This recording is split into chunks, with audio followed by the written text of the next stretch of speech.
ചെയ്യാം കേട്ടോ. ചില സമയത്ത് അങ്ങനെ സംഭവിക്കാറുണ്ട്. ഓക്കെ, യെസ്, ആരും പോയിട്ടില്ല. ഓക്കെ, എല്ലാവരും ഉണ്ട്. ശരി. ഓക്കെ സ്റ്റുഡൻസ്, നമ്മൾ വളരെ പ്രധാനപ്പെട്ട ഒരു ഭാഗത്തേക്ക് കിടക്കുകയാണ്. അതായത് നമ്മൾ ഇത്രയും പഠിച്ചപ്പോൾ നമ്മൾ ഡെഫിനേഷനും ബേസിക് തിങ്സ് ആണ് നമ്മളിപ്പോൾ പഠിച്ചുകൊണ്ടിരുന്നത്. So we will get into the matter. നമ്മൾ കാര്യത്തിലോട്ട് കിടക്കാൻ പോവുകയാണ്. ഓക്കെ, 2 വേരിയബിൾ റിഗ്രഷൻ മോഡൽ ഞാൻ പറഞ്ഞതാണ് നമ്മൾ ഈ വർഷം പഠിക്കുന്നത്. പ്രത്യേകിച്ച് ഈ സെമസ്റ്ററിൽ നമ്മൾ പഠിക്കുക 2 വേരിയബിൾ റിഗ്രഷൻ മോഡൽ നമ്മൾ പഠിക്കുന്നുണ്ട്, മൾട്ടിപ്പിൾ വേരിയബിൾ പഠിക്കുന്നുണ്ട്. പക്ഷേ we will start with simple linear regression model. We call it linear regression model because the parameters are to the power 1. അതുകൊണ്ടാണ് നമ്മൾ അതിനെ സിമ്പിൾ ലീനിയർ റിഗ്രഷൻ മോഡൽ എന്ന് വിളിക്കുക. ഓക്കെ, നിങ്ങൾ നോട്ട്സുകളെല്ലാം എഴുതിയെടുത്തോളൂ. ഇതിൻ്റെ ഒപ്പം തന്നെ നിങ്ങൾക്ക് ഞാൻ ടെക്സ്റ്റ് ബുക്ക് കാണിച്ചു തന്നെയാണ് പഠിപ്പിക്കുന്നത്. So please take the sufficient notes in between. Okay, ഇനി നമ്മളുടെ ലക്ഷ്യം എന്താണ് നമ്മൾ ആദ്യം തന്നെ മനസ്സിലാക്കുക. നമ്മൾ മെത്തഡോളജിക്ക് പറഞ്ഞപ്പോൾ നമ്മൾ പറഞ്ഞതാണ് എസ്റ്റിമേറ്റിംഗ് എക്കണോമെട്രിക് മോഡൽ. അതായത് നമ്മൾ ആദ്യം മെത്തഡോളജിയിൽ നമ്മൾ തുടങ്ങിയത് സ്റ്റേറ്റ്മെന്റ് ഓഫ് ദ തിയറി. നമ്മൾ തിയറിനെ സ്റ്റേറ്റ് ചെയ്തു. പിന്നെ നമ്മൾ രണ്ടാമത് ചെയ്തത് തിയറിനെ മാത്തമാറ്റിക്കലി നമ്മൾ കാണിച്ചു, mathematical specification of economic theory. പിന്നെ നമ്മൾ മൂന്നാമത് ചെയ്തത് മാത്തമാറ്റിക്കൽ മോഡലിനെ നമ്മൾ എക്കണോമെട്രിക് മോഡലാക്കി മാറ്റി. So we included the stochastic or random variable into the mathematical model in order to make it econometric model. So that was our third step. And the fourth step was obtaining data. നമ്മൾ ഡാറ്റയെ obtain ചെയ്യുക എന്നുള്ളതായിരുന്നു നമ്മുടെ പ്രധാനപ്പെട്ട ഒരു കാര്യം എന്ന് പറയുന്നത്. ഡാറ്റയെ ബേസ് ചെയ്ത് മാത്രമേ നമുക്ക് എക്കണോമിക് മെഷർമെന്റ് സാധിക്കുകയുള്ളൂ. So we collected data. നമ്മൾ ഡാറ്റ കളക്ഷൻ മെത്തേഡ്സ് ഒന്നും പഠിക്കുന്നില്ല എങ്കിലും the fourth step is obtaining data. നിങ്ങളത് സ്റ്റാറ്റിസ്റ്റിക്സ് നിങ്ങൾ പഠിച്ചിട്ടുണ്ടാവും. Then the fifth step is the estimation of econometric model. That means we are estimating the unknown coefficients, the unknown beta 1 and beta 2 from the known values of x and y. നമുക്ക് അറിയാവുന്ന എക്സിന്റെയും വൈന്റെയും വാല്യൂവിൽ നിന്ന് നമ്മൾ unknown variables ആയിട്ടുള്ള unknown parameters ആയിട്ടുള്ള intercept that is beta 1 and slope coefficients that is beta 2 find ചെയ്യുക എന്നതായിരുന്നു നമ്മളുടെ ലക്ഷ്യം. ഈ സാമ്പിൾ നമ്മുടെ റിഗ്രഷൻ മോഡലിന്റെ ലക്ഷ്യം അതാണ്. നമ്മൾ ബീറ്റ 1ഉം ബീറ്റ 2ഉം ഫൈൻഡ് ചെയ്യുക എന്ന് പറയുന്നത് actually we are using all the data available, all the data what we study, we take into consideration all units under the population. And if we consider all units under the population to estimate a regression model, then it is population regression model.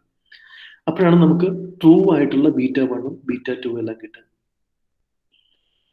So the essence of econometric measurement, the fifth step, estimating econometric model, that is to find population regression function, that is to find beta 1 and beta 2.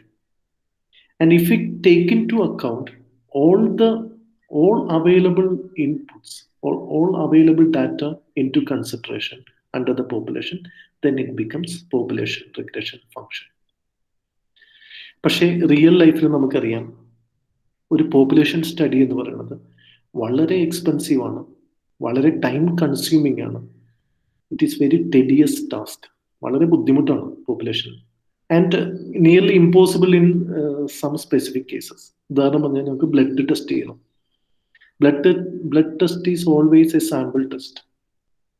It's a sample study. നമുക്ക് blood മുഴുവൻ ഊറ്റിയെടുത്തിട്ട് test ചെയ്യാൻ പറ്റില്ലല്ലോ. If that is the case, it is population study. ഇപ്പൊ നമ്മളൊരു ഫ്രൂട്ട്സിന്റെ quality check ചെയ്യണം. നമുക്ക് എല്ലാ ഫ്രൂട്ട്സും കഴിച്ചു നോക്കിയിട്ട് ഫ്രൂട്ട്സിന്റെ ക്വാളിറ്റി ചെക്ക് ചെയ്യാൻ പറ്റില്ല. So we take A sample out of it and we test the quality. So in some cases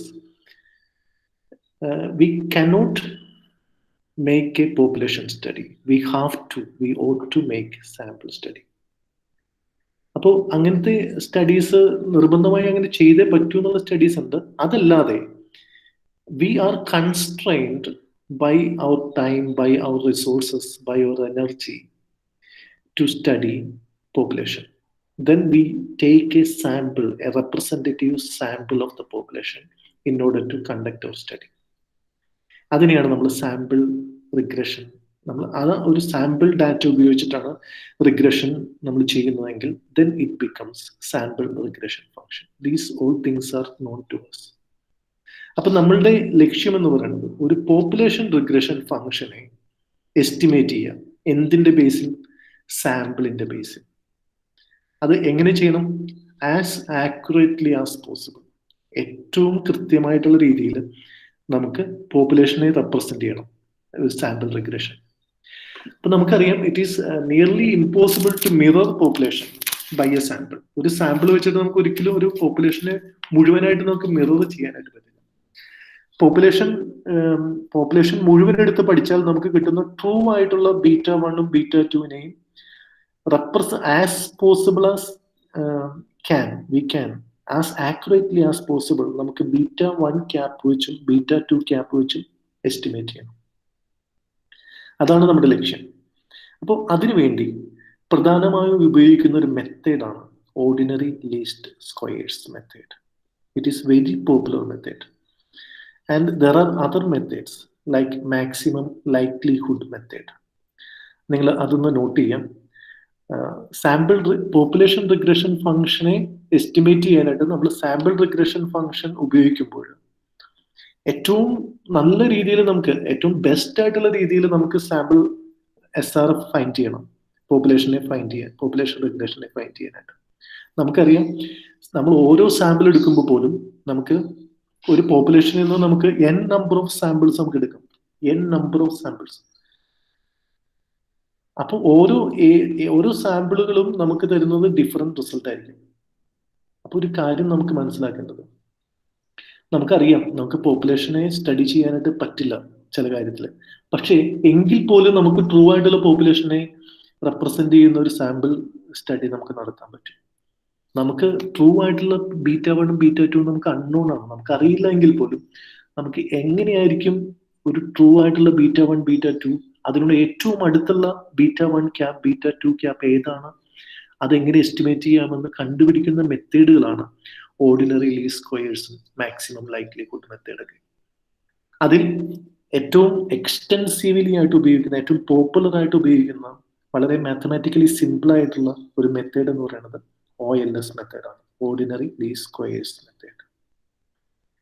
പിന്നെ നമ്മൾ ഒരു ലീനിയർ റിഗ്രഷൻ ഫംഗ്ഷൻസ് ഒക്കെ ഉപയോഗിക്കുമ്പോൾ രണ്ട് മെത്തേഡ് ഉപയോഗിക്കാം. മാക്സിമം ലൈക്ലിഹുഡ് കുറച്ച് കോംപ്ലക്സ് ആയിട്ടുള്ള മെത്തേഡാണ്, പക്ഷെ രണ്ട് മെത്തേഡ് നമ്മൾ ഉപയോഗിച്ച് കഴിഞ്ഞാലും കിട്ടുന്ന result more or less same, ഏകദേശം സിമിലർ റിസൾട്ട്സ് ആണ് കിട്ടുന്നത്. അതുകൊണ്ട് ഭൂരിഭാഗം ആളുകളും ഈ ഓർഡിനറി ലീസ്റ്റ് സ്ക്വയേഴ്സ് അതേപോലെ ലീനിയർ റിഗ്രഷൻ മോഡൽസിലൊക്കെ ഏറ്റവും കൂടുതൽ ഉപയോഗിക്കുന്ന, എക്സ്റ്റെൻസീവ്ലി ആയിട്ട് ഏറ്റവും പോപ്പുലർ ആയിട്ട് ഉപയോഗിക്കുന്ന ഒരു മെത്തേഡ് എന്ന് പറയുന്നത് OLS മെത്തേഡാണ്, ordinary least squares method. This is the introduction. Okay, and we'll go into the main topic. നമ്മൾ ഇത് പഠിക്കുകയും നമുക്കറിയാം β1, let me start the whiteboard. Okay,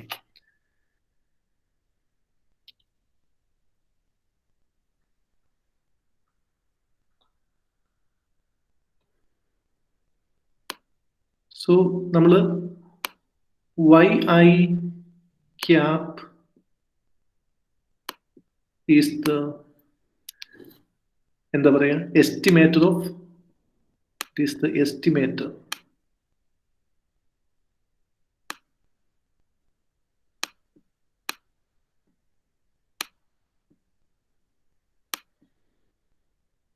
എന്താണ് എസ്റ്റിമേറ്റർ ഓഫ്, എന്തിന്റെ എസ്റ്റിമേറ്റർ ആണ് ഈ yi cap എന്ന് പറയുന്നത്?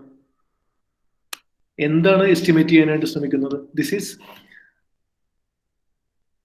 ഇത് സാമ്പിൾ റിഗ്രഷൻ ഫംഗ്ഷനിലെ എക്സ്പെക്റ്റഡ് y ന്റെ വാല്യൂ ആണ്, അതല്ലെങ്കിൽ ദ മെയിൻ വാല്യൂ ആണ്, മെയിൻ വാല്യൂ ഓഫ് y ആണ് yi cap. ഇത് എന്തിന്റെ എസ്റ്റിമേറ്റർ ആണ്? എന്തിനെയാണ് അത് എസ്റ്റിമേറ്റ് ചെയ്യാനായിട്ട് ശ്രമിക്കുന്നത്? YI cap. ആർക്കെങ്കിലും ഓർമ്മയുണ്ടോ?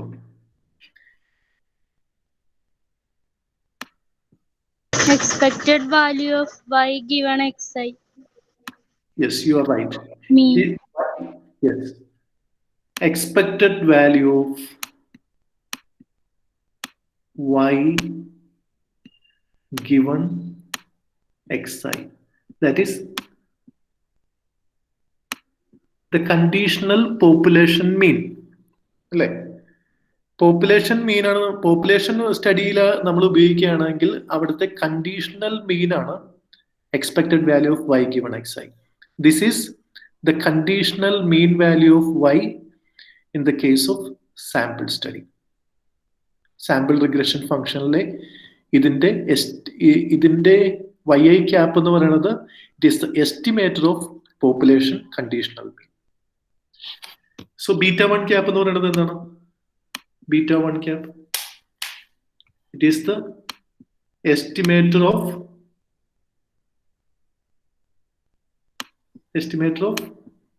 β1 cap.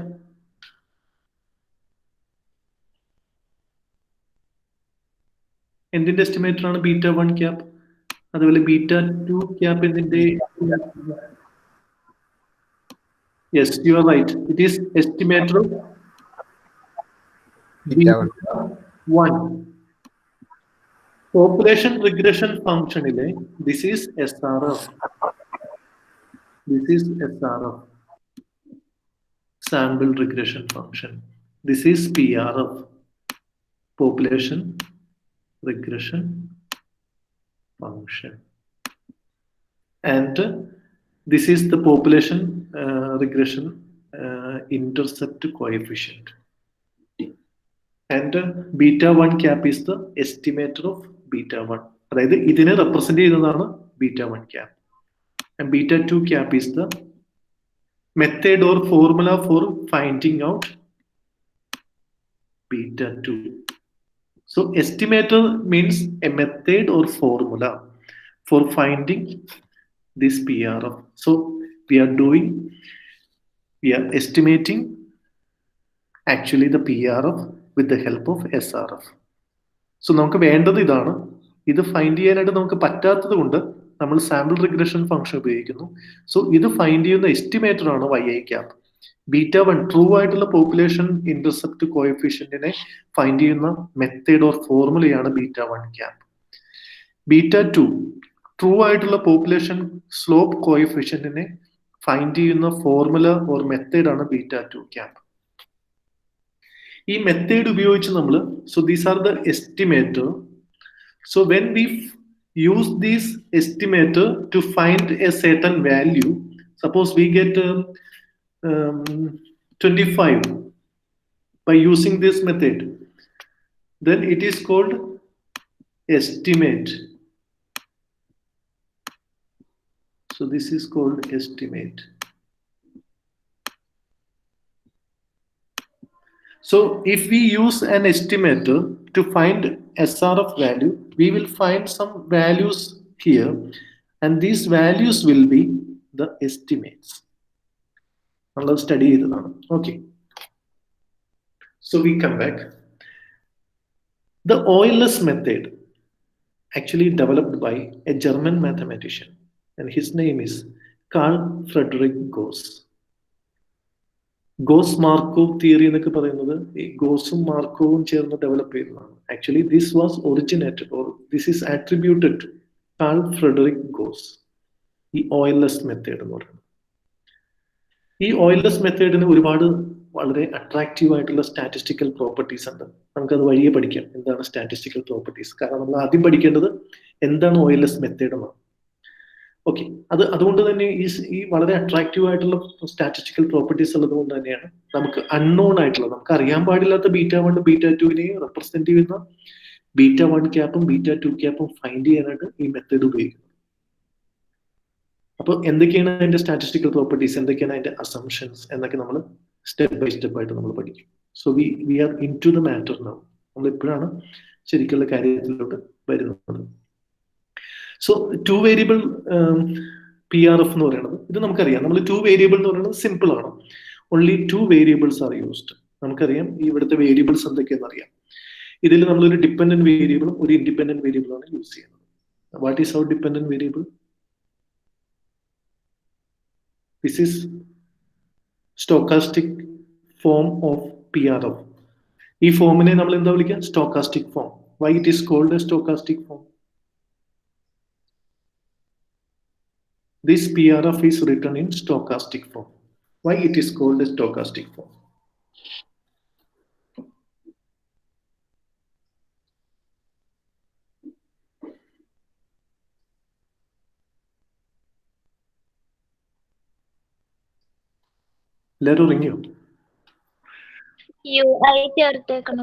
Yes, because we included in this model a disturbance term, or we have included the stochastic variable into it. അതുകൊണ്ടാണ് ഇത് നമ്മളെ സ്റ്റോക്കാസ്റ്റിക് ഫോമിലാണ് എന്ന് പറയുന്നത്. ഇവിടെ നമുക്ക് ഡിപ്പെൻഡന്റ് വേരിയബിൾ ഉണ്ട്, ഇൻഡിപെൻഡന്റ് വേരിയബിൾ ഉണ്ട്. There are only one dependent variable and one independent variable. So that's why we call it 2 variable PRF. ഇനി നമുക്കറിയാം PRF എന്ന് പറയുന്നത് ഡയറക്ട്ലി ഒബ്സർവബിൾ അല്ല. We cannot observe it, and most probably we will not know actually what is β1 and β2. നമുക്ക് ചിലപ്പോൾ അറിയാൻ പറ്റണമെന്നില്ല β1 β2 എന്താണെന്ന്. So നമ്മൾ ഇൻസ്റ്റഡ് നമ്മൾ എന്ത് ചെയ്യും? We will find SRF. SRF എന്ന് പറയുന്നത് ഇവിടെ ഉണ്ട്. സോ ഇതാണ് നമ്മുടെ PRF. PRF നമുക്ക് ഫൈൻഡ് ചെയ്യാനായിട്ട് പറ്റുന്നില്ല. അതുകൊണ്ട് അതിന് ഏറ്റവും ബെസ്റ്റ് അപ്രോക്സിമേഷൻ ആയിട്ട് നമ്മൾ യൂസ് ചെയ്യുന്നത് SRF ആണ്. സോ നമ്മൾ ഇവിടെയും ഈ YIയും XIയും സെയിം തന്നെയാണ്. നമ്മൾ ഫൈൻഡ് ചെയ്യാനായിട്ട് പോകുന്നത് ഇൻഡിവിജ്വൽ ആയിട്ടുള്ള ഇത് ഇവിടെ ഒരു ഇൻഡിവിജ്വൽ ആയിട്ടുള്ള YI ആണ് നമ്മൾ നോക്കുന്നത്. ആക്ച്വൽ YI, യഥാർത്ഥത്തിലുള്ള YI. ഇത് ആക്ച്വൽ XI. ഇത് സാമ്പിളിൽ നിന്ന് നമ്മൾ സാമ്പിൾ വാല്യൂസിൽ വരുന്ന YI ആണത്. ഇത് നമ്മൾ സാമ്പിൾ എടുക്കുന്ന ഫിക്സ്ഡ് XI വാല്യൂസ് ആണ്. അത് തന്നെയായിരിക്കും നമ്മൾ പോപ്പുലേഷനിൽ എടുക്കുന്നത്. ഫിക്സ്ഡ് വാല്യൂസ് ഓഫ് XI ആണ്. നമുക്ക് നമ്മൾ എസ്റ്റിമേറ്റ് ചെയ്യുന്നത് ഈ 3 കാര്യങ്ങളാണ് നമ്മൾ എസ്റ്റിമേറ്റ് ചെയ്യുന്നത്. β1 β2 UI. ഇതിനെ നമ്മൾ സാമ്പിൾ ഉപയോഗിച്ച് എസ്റ്റിമേറ്റ് ചെയ്യുമ്പോൾ we call it β1 cap, β2 cap and UI cap.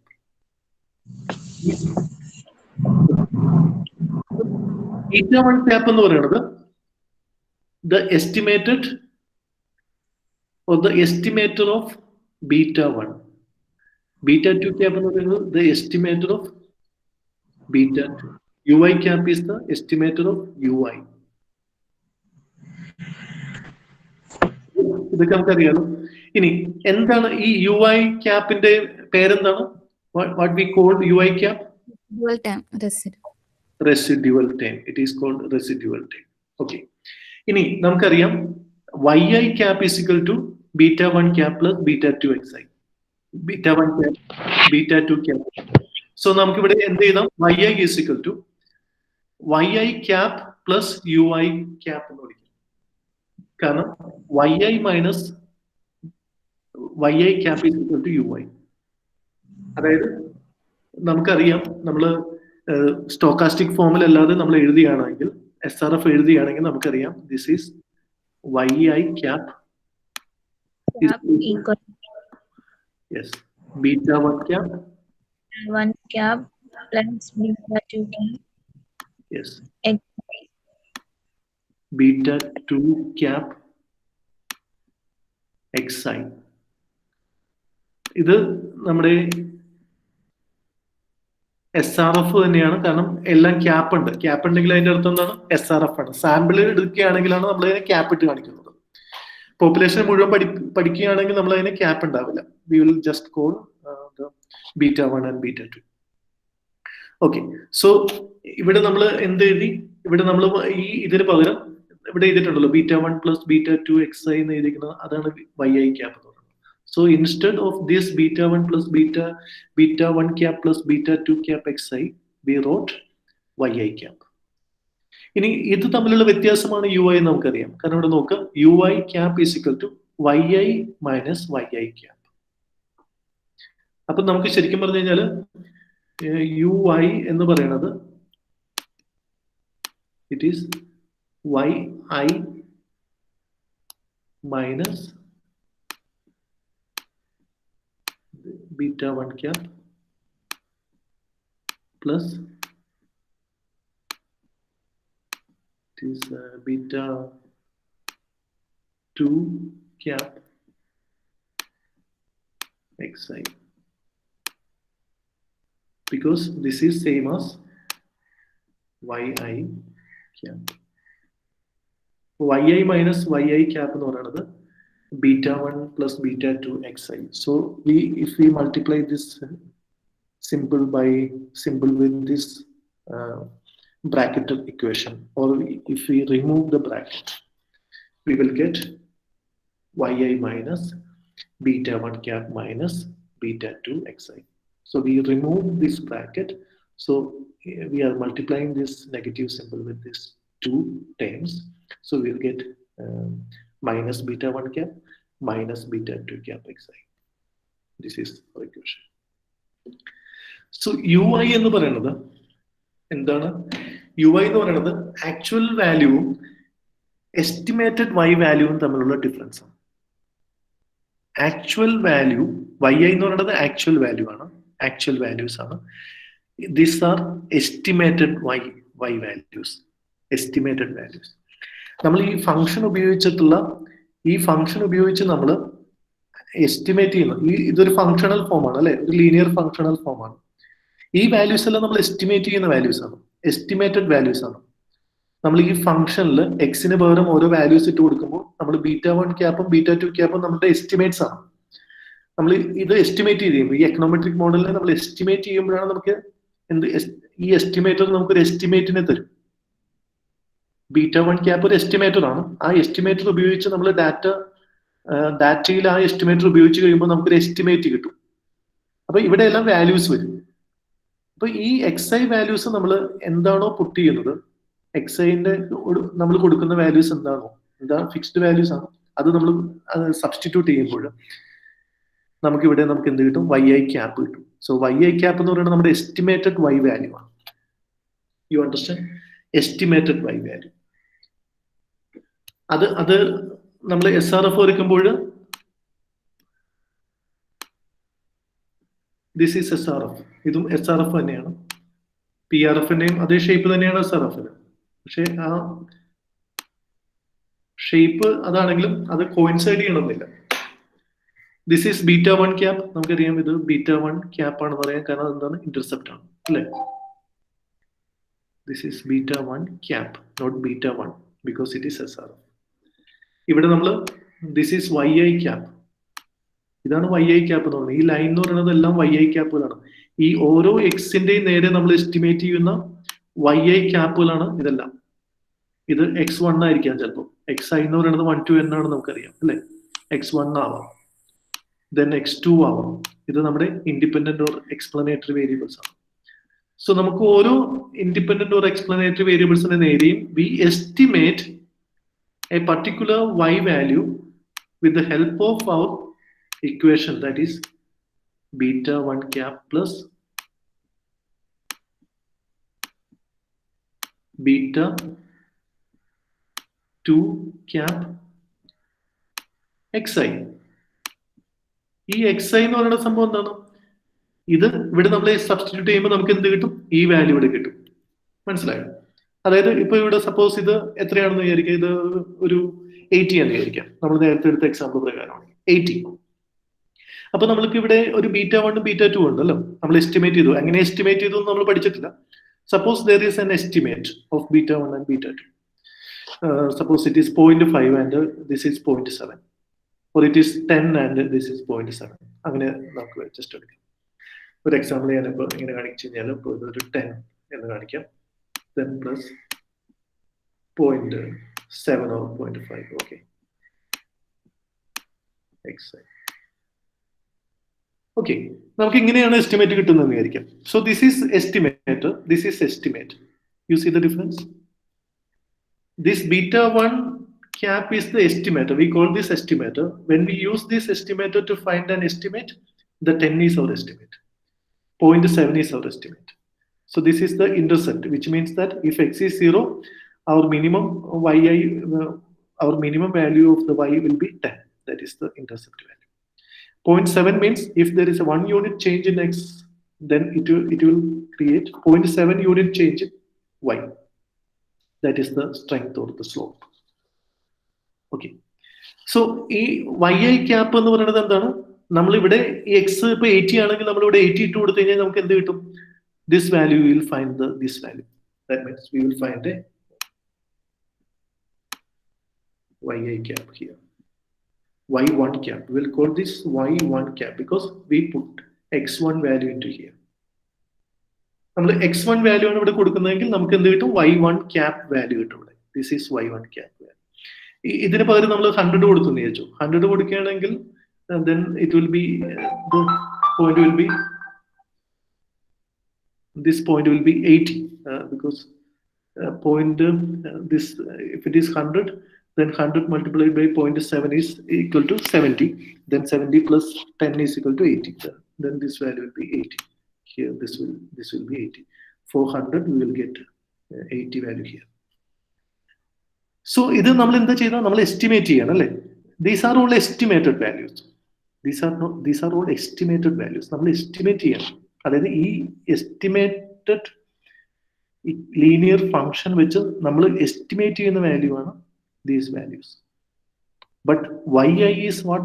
Yi is actual value. നമ്മൾ ഡാറ്റ കളക്ട് ചെയ്തപ്പോൾ അവരോട് ചോദിക്കുന്നു, അവർ ഉത്തരം പറയുന്ന വാല്യൂവിനെയാണ് നമ്മൾ yi എന്ന് പറയുന്നത്. yi എന്ന് പറയുന്നത് സാമ്പിളിൽ ഒന്നാവണമെന്നില്ല, ഒരുപാട് ഉണ്ടാവാം. പക്ഷെ ഈ yi എന്ന് പറയുന്നത് ഈ ഇവിടെ എല്ലാം സ്കാറ്റേർഡ് ആയിട്ട് കിടക്കായിരിക്കും. ചിലപ്പോൾ അത് കോയിൻസൈഡ് ചെയ്യണമെന്ന് പോലുമില്ല, എസ്റ്റിമേറ്റഡ് വാല്യൂ ആയിട്ട് കോയിൻസൈഡ് ചെയ്യണമെന്ന് പോലുമില്ല. നിങ്ങൾ 2.1ന്റെ ടേബിൾ എടുത്ത് നോക്കിക്കഴിഞ്ഞാൽ നമുക്ക് അറിയാൻ പറ്റും മീൻ വാല്യൂ, അതായത് മീൻ വാല്യൂ എന്ന് പറഞ്ഞാൽ എസ്റ്റിമേറ്റഡ് വാല്യൂ ചില കേസിൽ ഒരു ഫാമിലിയുടെ ഇൻകത്തിനായിട്ട് കോയിൻസൈഡ് ചെയ്യണമെന്നില്ല. ഇപ്പൊ നമ്മൾ ആദ്യത്തെ കേസ് എടുത്തപ്പോൾ സമയത്ത് കോയിൻസൈഡ് ചെയ്ത് വന്നിരുന്നു, കാരണം 65 ആയിരുന്നു നമ്മുടെ മീൻ. ആ മീൻ 50, 55, 60, 65, 70, 75 അങ്ങനെ നമ്മൾക്ക് എടുത്തു കഴിഞ്ഞപ്പോൾ അത് മീൻ വാല്യൂ ആയിട്ട് കോയിൻസൈഡ് ചെയ്ത് വന്നിരുന്നു. But it may not coincide. So y values are actual values, the values that the respondents say what they are consuming or their consumption expenditure. Then this is our estimated value. So the error is, what is the error? Error is the difference between yi and yi cap. That is this is actually residual, because it is sample estimated conditional mean. So this is a residual time.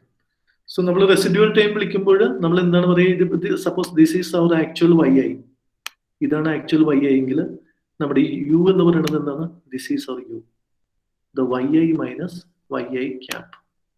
This is the part of u. If that yi is here, then our u is lesser.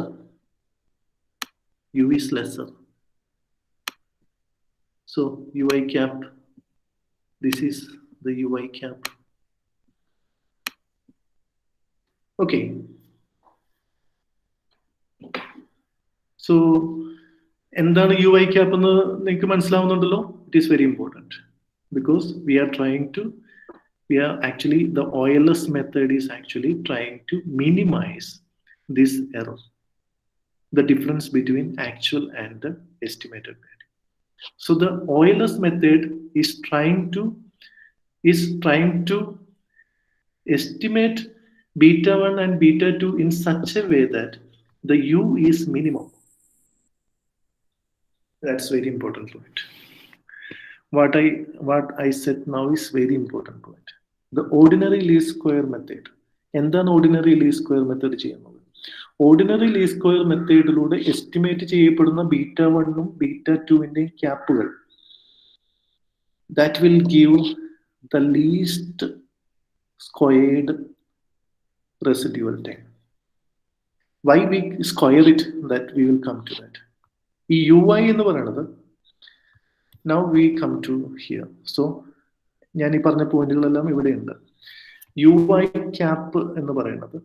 So നമ്മളിവിടെ ഇവിടെ sigma ചെയ്യുന്നുണ്ട് അല്ലെ. Sigma ചെയ്യാന്ന് പറയുന്നത് എന്താണ്? What is sigma? What is sigma? Total. Total. We are totaling all the I numbers of residual terms. I means what? Cross-sectional data. Cross-sectional data. So Y means 1 to n. 1 to n. The sample size. Okay. So ഇവിടെ ഈ ഒരു ഇത് നോക്കിയേ, ഇവിടെ നമുക്ക് ഒരു yi നമ്മളിവിടെ കാണിച്ചിട്ടുണ്ട്. ഇത് y1 ക്യാപ്പ് ആണ്. ഇവിടെ ഒരു x1ന് നേരെ y1 ക്യാപ്പ് ആണ്. x2ന് നേരെ y2 ക്യാപ്പ് ആണ്. x3യുടെ നേരെ u3 ക്യാപ്പ് ആണ്. That means residual time cap ആണ്. ഇതെല്ലാം കാണിക്കുന്നത് yi ക്യാപ്പുകൾ. Means this line represents the yi cap. This is sample regression function. This is all the points on this straight line are estimated y's, and the actual y's are, one is here. There will be so many other yi's. നമുക്കത് ഇവിടെ കാണിച്ചിട്ടില്ല. ഇതൊരു yi ആണ്. ഇവിടെ ഒരെണ്ണം മാത്രമേ കാണിച്ചിട്ടുള്ളൂ. ഇത് വേറൊരു yi ആണ്, but it is corresponding to another x2 value. This is yi. This is corresponding to x3, and here this is yi, which is corresponding to x4. So നമുക്കറിയാം yi cap estimated ആണ്. Actual എന്ന് പറയുന്നത് yi values ആണ്. ഈ yi values എന്ന് പറയുന്നത് ഇത് നമ്മളിപ്പോ ഈ കേസിൽ ഒരെണ്ണമാണ് കാണിച്ചിരിക്കുന്നത് അല്ലെ, ഒന്നിൽ കൂടുതൽ. നമ്മളിപ്പോ ആദ്യം വരച്ച പോപ്പുലേഷൻ റിഗ്രഷൻ ഫംഗ്ഷനിൽ ആദ്യത്തെ ഇവിടെ നമുക്ക് ആദ്യത്തെ ഇൻകം 80 ആയിരുന്ന സമയത്ത് അതിന് കറസ്പോണ്ടിങ് ആയിട്ട് നമുക്ക് 5 yi's ഉണ്ടായിരുന്നു. That means 1 to 5 ആയിരുന്നു. അപ്പൊ നമുക്ക് 5 എന്ത് UI കിട്ടി, 5 UI. അപ്പൊ നമ്മൾ അതിനെ മുഴുവൻ സം ചെയ്യുകയാണെങ്കിൽ, if we are summing together all the differences of actual yi's with the estimated y, then we get the sum of UI. ഇപ്പൊ ഞാൻ ഈ കേസിൽ നോക്കുകയാണെങ്കിൽ എനിക്ക് ഒന്നുകൂടി സം ഓഫ് UI പറഞ്ഞുതരാം. ഇത് നമുക്ക് ഇത് yi cap എന്ന് വിചാരിക്കാം. Okay, this is yi cap. ഞാൻ ഒരു ഇൻകം പോയിന്റ് മാത്രം എടുക്കാം. That is suppose this is 80 is our income level. Correspondingly, suppose this is simple regression function. നമ്മൾ പോപ്പുലേഷൻ പഠിച്ചപ്പോഴും ഈ ഒരു എക്സാമ്പിൾ തന്നെയാണ് നമ്മൾ പറഞ്ഞത്. Suppose this is 65. Okay. Then there is one family which has 55 consumption expenditure, that is y1. ആദ്യത്തെ ഒരാൾക്ക് 55 ആയിരുന്നു. Then ഒരാൾക്ക് എത്രയായിരുന്നു? ഒരാൾക്ക് y2. ആക്ച്വൽ ആയിട്ടുള്ള കൺസംഷൻ എക്സ്പെൻഡിച്ചർ എന്ന് പറയുന്നത് 60 ആയിരുന്നു. വേറെ ആൾക്ക് 65 ആയിരുന്നു. വേറെ ആൾക്ക് 70 ആയിരുന്നു. വേറെ ആൾക്ക് 75 ആയിരുന്നു. അപ്പൊ 5 yi's ഉണ്ട് ആക്ച്വലി അല്ലെ, 5 yi's ഉണ്ട്. അപ്പൊ ഈ y1ഉം yi ക്യാപ്പും തമ്മിലുള്ള വ്യത്യാസത്തെ നമ്മൾ എന്ത് വിളിക്കും?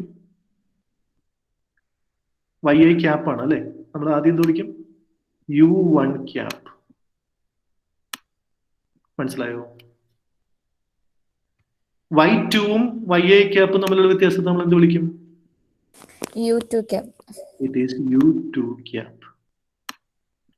And y3 minus yi cap is equal to u3 cap, but fortunately that is coinciding with the yi cap, so there is the u3 cap is 0. Here it is negative. These values will be negative because yi is less than yi cap. So yi minus yi cap will bring us a negative value. So these two will be negative values. This y1 cap will be negative, y2 cap will be negative, and y3 cap will be 0 because y3 is equal to yi cap. So the error is 0. The residual term is 0.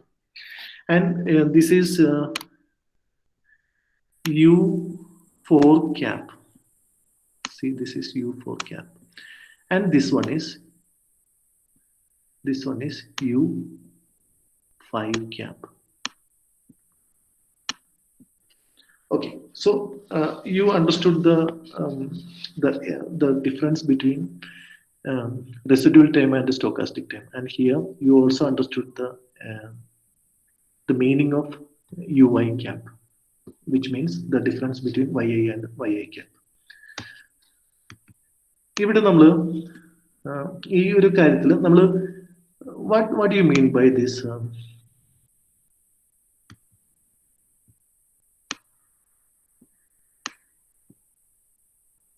What do you mean by this sigma UI? What is sigma UI? Sigma UI is U1 cap plus U2 cap plus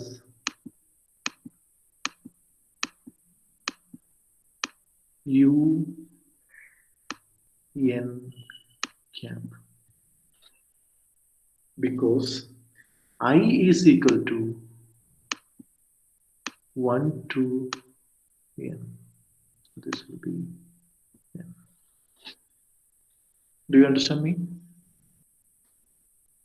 Sigma UI is equal to sum total of all the residual terms UI. In our case, it is 1, 2, and here it will be U5 cap. Why it is U5 cap? Because we have only 5 residuals, 1, 2, 3, 4, and 5 residual terms. So when we sum together these thing, we will get 0. നമുക്ക് 0 കിട്ടും. So that's why we are squaring this. ഞാൻ അടുത്ത് പറയാൻ പോകുന്ന point അതാണ്. നമ്മൾ എന്തുകൊണ്ടാണ് least squared? We find what the OLS method is trying to do. The OLS method is trying to calculate beta 1 cap and beta 2 cap in such a way that the error term, the sum of error, squared error, is the least one. Why we square this one? Because we squaring this one in order to negate the signs. ഇവിടെ കുറച്ച് negative ആണ്, ഇവിടെ കുറച്ച് positive ആണ്. ഇത് average ആണ്. So ആവറേജിൽ നിന്ന് ഓരോ ഇൻഡിവിജ്വൽ ആയിട്ടുള്ള വാല്യൂസിന്റെ ഡിഫറൻസ് എടുത്ത് സം ചെയ്താൽ you will get 0. ഇപ്പൊ ഈ കേസ് ആണെങ്കിൽ ഇവിടെ 65 minus 55 minus 65. So our result will be minus 10.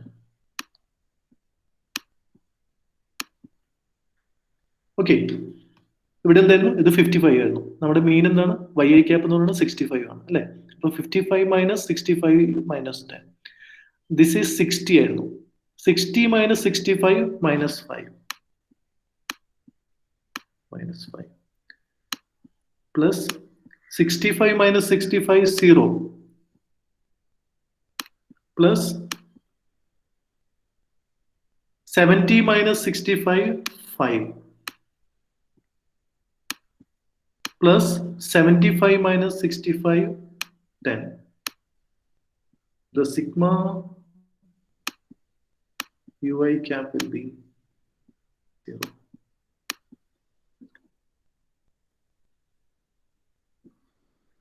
So ഈ മനസ്സിലായോ നിങ്ങൾക്കിത്?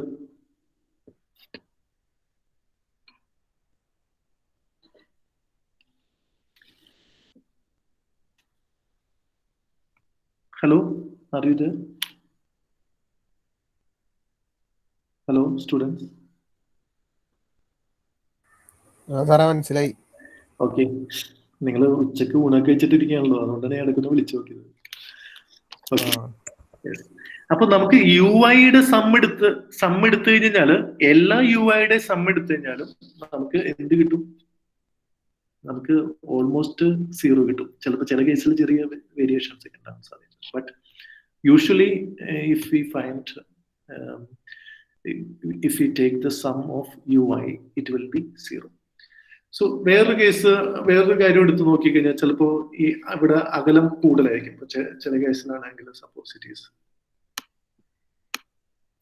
-30 ആയിരിക്കാം, പ്ലസ് -20 ആയിരിക്കാം, പ്ലസ് 0 ആയിരിക്കാം, plus 20 plus 30, then the result will be also 0. പക്ഷേ രണ്ടിന്റെയും വ്യത്യാസം നോക്കി.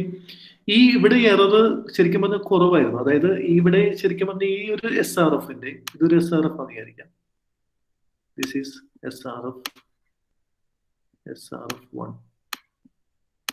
ഒരു സാമ്പിൾ എടുത്തിട്ട് നമുക്ക് കിട്ടിയതാണ് ഇങ്ങനെ ഈ എറേഴ്സ്. ഇതൊരു എററാണ്. നമ്മൾ വേറൊരു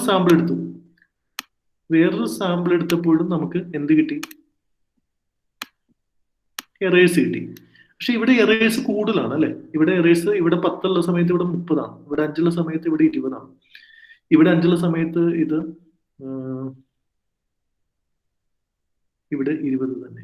സോറി, ഈ 0 ഉള്ള സമയത്ത് ഇവിടെ 0, അത് കോയിൻസൈഡ് ചെയ്യുന്നത്. ഈ 5 ഉള്ള സമയത്ത് ഇവിടെ 20 ആണ്, ഇവിടെ 10 ഉള്ള സമയത്ത് 30 ആണ്. പക്ഷെ നമ്മൾ നോക്കിക്കഴിഞ്ഞാൽ ഒരു ബെറ്റർ ആയിട്ടുള്ള SRF എന്ന് പറയുന്നത് ആദ്യത്തെയാണ്, SRF1 ആണ്. SRF1 എന്താ പ്രത്യേകത? SRF1 എറർ കുറവാണ് അല്ലെ, SRF2വിനേക്കാൾ അപേക്ഷിച്ച്. അപ്പൊ ഒരു ബെറ്റർ ആയിട്ടുള്ള അപ്രോക്സിമേഷൻ നമുക്ക് കിട്ടുന്നത് SRF1 കാരണം ആക്ച്വൽ വാല്യൂവും എസ്റ്റിമേറ്റഡ് വാല്യൂവും തമ്മിലുള്ള എറർ ഏറ്റവും കുറവ് വരുന്നത് SRF1 പക്ഷെ നമ്മൾ ഈ എറേഴ്സിനെ മുഴുവൻ സം ചെയ്ത് കഴിഞ്ഞാൽ നമുക്ക് 2 കേസിലാണെങ്കിൽ എന്ത് കിട്ടും? 2 കേസിലാണെങ്കിൽ നമുക്ക് 0 തന്നെ കിട്ടും. So which one we will choose? നമുക്ക് ഏറ്റവും ലീസ്റ്റ് എറർ ഉള്ള SRF ആണ് കിട്ടേണ്ടത്, SRF ഫംഗ്ഷൻ ആണ് കിട്ടേണ്ടത്, സാമ്പിൾ റിഗ്രഷൻ ഫംഗ്ഷൻ, ഏറ്റവും ലീസ്റ്റ് എറർ ഉള്ള. അപ്പൊ നമ്മൾ എന്ത് ചെയ്യും? ഈ എററിനെ നമ്മൾ സ്ക്വയർ ചെയ്യും. That is why we call it squared, least squared, or the OLS method, ordinary least squared. We are actually squaring this error and finding the least error, then finding the least error. If we are squaring this, എന്ത് സംഭവിക്കും? നമ്മൾ രണ്ടും തമ്മിൽ square ചെയ്യുകയാണെങ്കിൽ നമുക്ക് എന്ത് സംഭവിക്കും? This will become 100, this will become 50, this will become 0, this will become 25, this will become 25, this will become 100. ഇവിടെയാണെങ്കിലോ ഇവിടെ this will become 900, and this will become 20 into 20. That will be, how much it will be? 400. Then we will get. So if we squaring these things here also we are squaring, then it will become 400. Then next one will become 900. So if we are squaring and summing up together, then this value will be lesser than this one. We will do that if you are more confused. നിങ്ങൾക്ക് അത്രയും കാര്യം പറഞ്ഞത് മനസ്സിലായോ? അപ്പൊ നമ്മൾ square ചെയ്യുന്ന വെച്ചു sigma UI square. ഇതൊക്കെ എന്തായിരുന്നു? എറേഴ്സ് ആയിരുന്നു അല്ലെ? ഇത് നമ്മൾ രണ്ടിന്റെയും സ്ക്വയർ ചെയ്യാതെ എടുത്തപ്പോൾ ഉള്ള വാല്യൂസ് രണ്ടിന്റെയും നമ്മൾ സിഗ്മ ഫൈൻഡ് ചെയ്തപ്പോൾ 0 കിട്ടി. സ്ക്വയർ ചെയ്യുകയാണെങ്കിൽ നമുക്ക് ആദ്യത്തെ കേസിൽ SRF1 എത്ര കിട്ടും? SRF1 എത്ര കിട്ടും? What will be sigma UI square? എത്ര കിട്ടും നമുക്ക്? ആദ്യത്തെ കേസ് എത്രയാണ്? 100 ആണ് അല്ലെ? എന്തുകൊണ്ട് 100 കിട്ടി? സ്ക്വയർ ചെയ്തോണ്ട്. നമ്മൾ -10 multiplied by minus 10, 180. Then it will be 25. Minus 5 the square, 25. Plus 0. Plus 25. Plus 100. Total എത്ര കിട്ടി നമുക്ക്? Sigma ui square എത്ര കിട്ടി? 250. It is 250. In our case, it is 250. But if we just found ui, sigma ui, we will get 0. Okay? ui ആണ് കണ്ടിരുന്നെങ്കിൽ നമുക്ക് 0 കിട്ടിയാണ് അല്ലേ? അതെ. Okay. ഇനി അടുത്ത കേസിൽ നമുക്ക് നോക്കാം. അടുത്ത കേസിൽ സപ്പോസ് SRF2 ആണെങ്കിൽ നോക്കാം. SRF2 ഇവിടെ ഞാൻ -30 ആണ് എഴുതിയിരിക്കുന്നത് അല്ലെ? -30 ആകുമ്പോഴും നമുക്ക് എത്ര കിട്ടും? 900. പിന്നെ -20 ആണ് അടുത്ത് ഞാൻ എഴുതിയിരിക്കുന്നത്. This is 20 കേട്ടോ. This is 20. So that will be 400. The next case, as the actual value coincides with the estimated value, so that is also 0. ഞാൻ ഒരു ഹൈപ്പോത്തറ്റിക്കൽ എക്സാമ്പിൾ ചെയ്താണ്. ഞാനിപ്പോ വെറുതെ ആലോചിച്ചിട്ട് അങ്ങോട്ട് എഴുതിയാണ്. It is not there in the text. ഞാനിപ്പോ പറഞ്ഞു വന്നപ്പോൾ അങ്ങനെ എഴുതിയാണ്. ഓക്കെ, ദെൻ നമുക്ക് അടുത്തത് ഈ 20യുടെ നമ്മൾ സ്ക്വയർ ചെയ്യുന്നു. അപ്പൊ നമുക്ക് വീണ്ടും 400 plus 30യുടെ square 900. So what will be the sum? 1800 plus 800.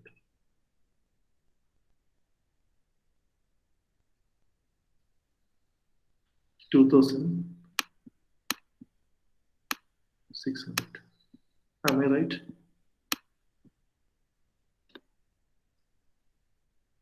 ശരിയല്ലേ? So ഇവിടെ sigma ui square, this is u1i, this is u2i, this is the second case, this is the first case. So ഇവിടെ നമുക്ക് നോക്കാം, ഇവിടെ എററിന്റെ സ്ക്വയർ ചെയ്തപ്പോൾ ഇത് വളരെ വലിയൊരു എററാണ്. But here, look at here, the error is less. So our main objective, what is our main objective? Our main objective is to find beta 1 cap and beta 2 cap in such a way that our error least, the squared error is the least one. That is what is called ordinary least square method.